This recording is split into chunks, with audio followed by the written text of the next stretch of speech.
We're here recording the first episode of the new rebranded podcast, the Millennial Body Image Podcast. Yeah.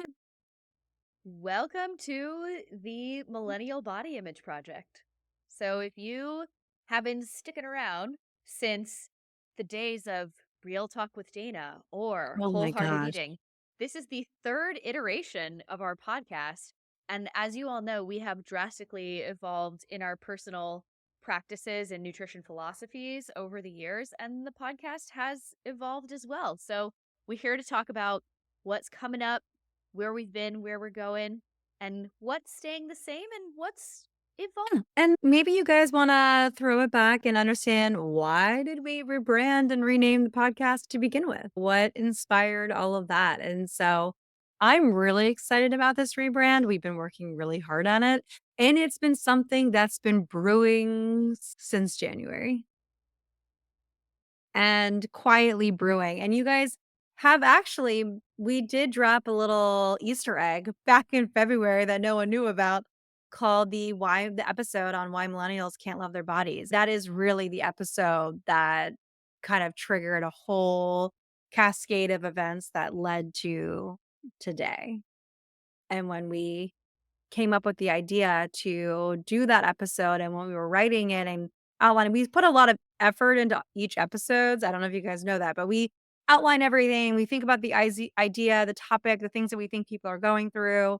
And then when we wrote that episode, we wrote an outline that was like 15 pages long. And we basically said, well, this is not just an episode. This is an entire other podcast. And we had been feeling for a while like there's something really personal to the millennial experience when it comes to our relationship with food. And after working with thousands of women on their relationship with food, we just came to realize that these relationships wouldn't be as complex as they are if it really wasn't for our body image. And we tend to think of our bodies as a project, as a report card, and all of those things. And we feel like this podcast and that episode in particular, like, why can't we love our bodies as millennials?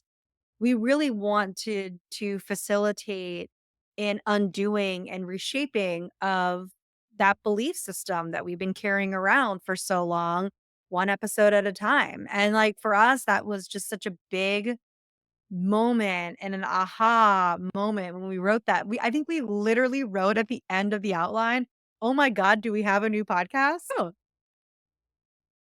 Yeah, and Christina calls these beautiful mind moments when I typically have these, and it'll be one specific topic and then 10 single spaced pages in Google Docs later. And in this specific instance, it was supposed to be one episode that was the beginning of a series. And then we were like, wait a minute, this could this is a actually be whole. a multi-season podcast. And so then we go into, this is the story of why we wanted to rebrand the podcast. But why millennials specifically? Yeah, Well, why first, us? we are millennials ourselves, and we see that there are many struggles that are very unique to the millennial experience, both in our personal experience, but then also professional experience in working with thousands of women over the years, right? When you think about the millennial experience and recognizing that body image struggles are deeply rooted within intergenerational experiences, the medical system, wellness culture, and constantly changing beauty standards that have bombarded us daily in different ways since we were little young millennials at the grocery store looking at different magazines and tabloids and how different media outlets were criticizing these different pop culture icons' bodies, to the rise of social media, where every single day you can be bombarded with thousands of images on what we should be looking like or what we should be doing or pursuing. And it really does feel, as millennials, struggling with body image has been built into our DNA. We've grown up in the 80s and 90s with almond moms through the fads of low rise jeans, wellness culture, and now the age of Ozempic and influencers. And it's really hard to feel at home in your body when we've always been told it was a problem to be fixed, with many prescriptions on how we, quote, should be fixing it. And Yeah. so we are here to help you flip the script. Yeah, and I think also too, it's like even yeah, it's all about flipping the script and it's also about a massive aha moment of trying to understand where is exactly did all of these belief systems come from and then how can I unlearn, flip the script that we've been carrying subconsciously for years because it's been thrown at us over and over and over again for so long. So to me, it just feels so natural that this would be an experience that as millennials, we would be carrying around for so long. And why are we the ones talking about this? Why did we want to dive into it? And I think that's also multi layered as well. One of our favorite courses that we ever did together was the body image audit, where we really wrote and spent a lot of time thinking about how does our body image impact the way that we relate to food, nutritionists, and we see that over and over again when we try to integrate nutritional shifts and changes and things like that into people's lives, or even just a permission slip to be a little bit more flexible with food. It all comes clamming up right there in that body image center space of our bodies, right? We feel it and then we have a difficulty with it. So, of course, as licensed nutritionist with a lot of decade of experience at this point, we come from like our training is from a really toxic environment around food as medicine, right? That's where we were taught. And so through the anti-diet world and learning more about that and then finding this middle ground of trying to create our wholehearted eating approach to nutrition how we are marrying between evidence-based nutrition with nuance and without judgment and without morality, that's why. Because we have this really unique experience of seeing how health, wellness, and wellness culture and diet culture and body image intersect into this really complicated space for pretty much every person who's listening to this. If you're saying, "Oh, that's not me," that's freaking amazing. And that's amazing that you have skirted beyond this, and I would love to talk to you more about how. That's amazing. And I think, like, the majority of the time, one of the things that we come back to over and over again in our conversations together, Dana, is that we see that people tend to struggle with their relationships with food because they struggle with their relationship with their body. And if we don't understand why body image is a major contributing factor to why millennials and the way that millennials interact with food, then we can't really take a full root cause approach to our relationship with dieting and food. And so we have to understand that for us, the way that we see it is we deeply believe in taking a root cause approach. And so we have to look at the way body image plays such a pivotal role in the way that we interact with food and the way we interact with movement and the things that we believe about our body. And so, as functional nutritionists, if we really want to get to the root, we have to talk about body image. It almost feels like Mhm. impossible to not talk about it. Yeah. And one of the most important things that we really want to emphasize for this podcast and for this community that we've been building is this is to meet you exactly where you are, no matter where you are. And so this is inclusive of as many people as possible. Because I find when I'm working with a lot of different people on body image, we'll do an intro call and they're like, what if I want to lose weight? Or what if I'm not okay with my body right now? Or what about this? And sometimes the anti-diet and body positivity spaces can feel very excluding, even though they are not intended to be by any Mhm. of those people. But it can feel like you're in a little bit of no man's land. It can feel like, okay, yes, I don't want to wake up and hate my body every single day. I don't want to engage in toxic diet culture. I don't want to live and die by these restrictive food protocols and all these different ridiculous wellness productivity checklists and everything. At the same time, all these different people are on Ozempic, or it seems like they're on Ozempic, and I'm uncomfortable with my body, and I don't know what to do with all of this. And so we're trying to create the safest community possible for you to show up exactly as you are. And so we can help you work on your body image no matter where you're starting. And so we don't want you to feel like you have to be at a certain point in your journey in order to join us in all these different conversations. This is a safe space for everybody. And at the same time, in order to help create as inclusive and safe as of a space as possible, it's obviously not just going to be us, two straight white women, talking about this, right? But we're going to be inviting a variety of expert guests to be talking about their own experience and their own expertise in body image, because body image is very intersectional. There's so many different marginalized identities within the world of body image that go so far beyond our personal and our professional clinical experience. And so Oh, we find that is 100%. one of the most important things that we will be doing in trying to create a safe space for conversations, but sometimes conversations that are going to be uncomfortable because body image is not comfortable to talk about, right? It's Yeah. really not. And we'll also be talking about relationship with food. We'll be talking about wellness. We'll be talking about nutrition, because these are the core places where our training comes from, where a lot of our clients come to us for. And at the root of those is really struggling with body image because of all of these different intersecting identities and systems that are at play. So, yes, it's complicated. Yes, it's going to be a little bit uncomfy at times. And we're going to bring our signature humor, our no BS. We try to keep things lighthearted at the same time because nobody wants to listen to a dissertation on body image. And here's all the reasons why you hate yourself. And so we're trying to help you navigate this What a with fun commute into work that would be. seriously, Let's just seriously. crack open the heart. We want this community to feel like a friendship bracelet. We want it to feel like a warm hug when you need it, but also a side of encouragement and maybe a little bit of a side of tough love with the friendship bracelet, with the warm hug of this safe space and community that we'll be building. 100%.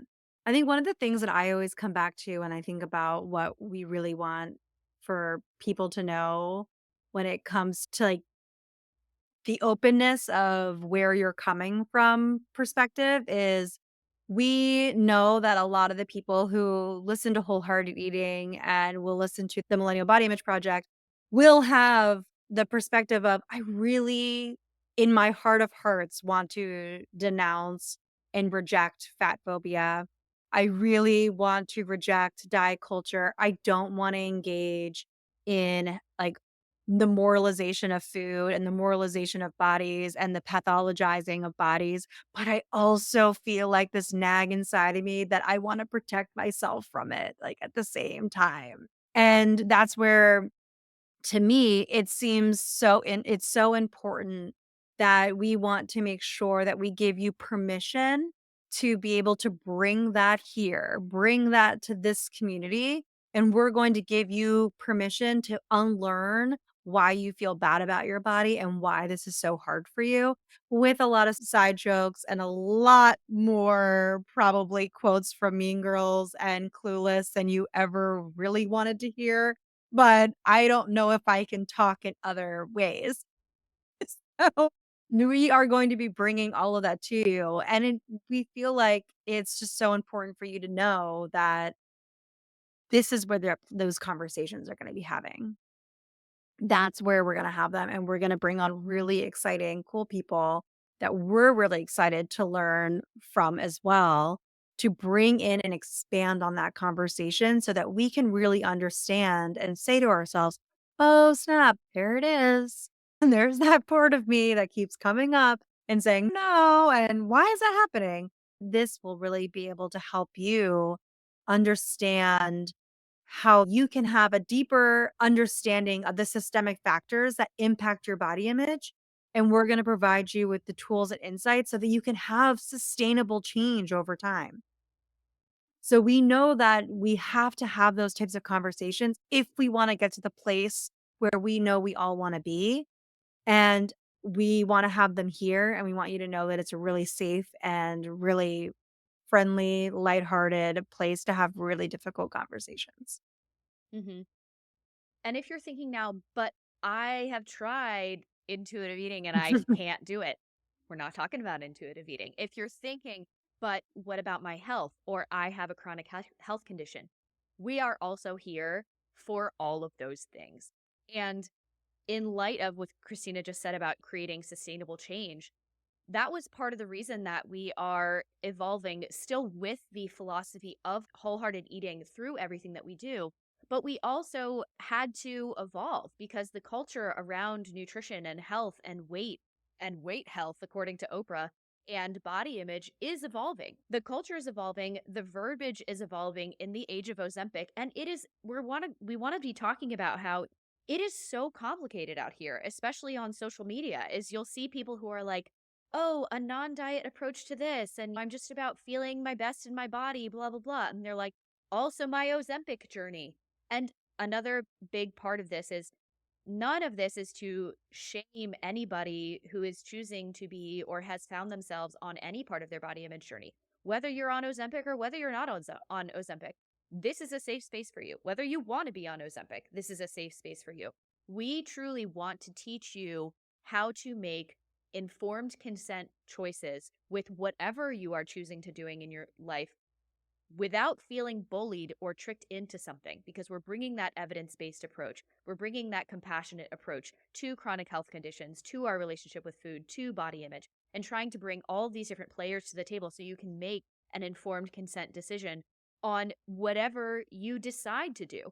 We're diving into that complex web of body image and health and giving you permission to not feel bad about your body, because the way that we feel about our bodies directly affects the way that we feel with and interact with food and nutrition information and body image information and health information, which all can directly affect the physical and mental health clinical presentation that you may have. So, let's talk a little bit more about where we're going in terms of the podcast and the episodes and stuff. So, what's coming up next, right? Our first couple of episodes are going to be very foundational. We're talking about where we've been, how we got here. In our first couple of episodes, we're going to be talking about big pop culture influences on millennial body image. We're going to be talking about healthism and the rise of functional medicine and all of these kind of extremist nutrition diets and stuff that have really been forcing us into pigeonhole of what we should quote should think we should be doing with our bodies and with our food. Where did these unique struggles that millennials face come from, and how do they continue to come up even now? We're going to be talking about intergenerational factors, about how the way that we were raised and the way our parents were raised and the way their parents were raised impact our generation and the way that our body image and our self perception presents now.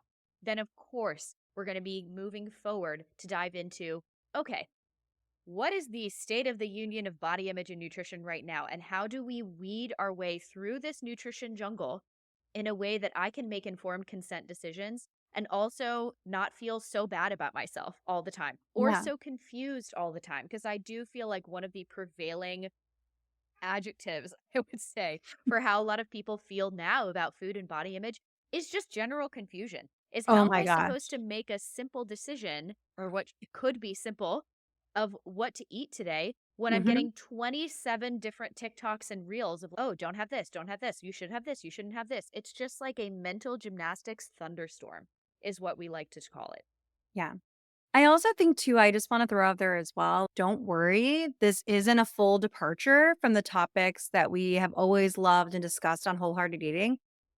But it is also hard to have a conversation about our relationship with food without getting into the root of why you have issue with your relationship with food and how heavily influenced we are by how we feel about our bodies and the systems at play. And so, yes, we're going to talk about and have episodes, especially these beginning episodes, like Dana said, these foundational episodes about the systems that are at play. But we're still going to be talking about nutrition. We're still going to be busting the ridiculous wellness trends that are out there. We're still gonna have health-focused topics like perimenopause because, hello, we're millennials and we're getting closer and closer to that, and we're getting bombarded with TikToks and ads for all things perimenopause, gut health, burnout, hormone health, literally all of them. And we're still bringing in the realities of parenthood in this environment because that's something that I'm really passionate about. And we're gonna continue bringing experts in talking about that too, and how this perspective and how we were raised and how that impacts the way that we're raising our children and how we can actually shift that next generation and really what we want to go forward for ourselves and for generations to follow. Yes. So, welcome. to the Millennial Body Image Project. We're going to be dismantling diet and wellness culture, weight stigma, calling out harmful messaging, and working through and discussing those intersectional systems that shape our perceptions and experiences of our bodies. We're going to be addressing these issues with compassion and clinical understanding. We're going to help you flip the script with us together and help you feel more at home in your body, even when it feels like all of the cards are stacked against us and have been stacked against us from the time we were probably 4 years old or even in the womb or not even a thought in our parents' brains. Welcome to a community where your body is not a project to be upgraded, but a home to be loved and respected. This is your body and our mission. Welcome.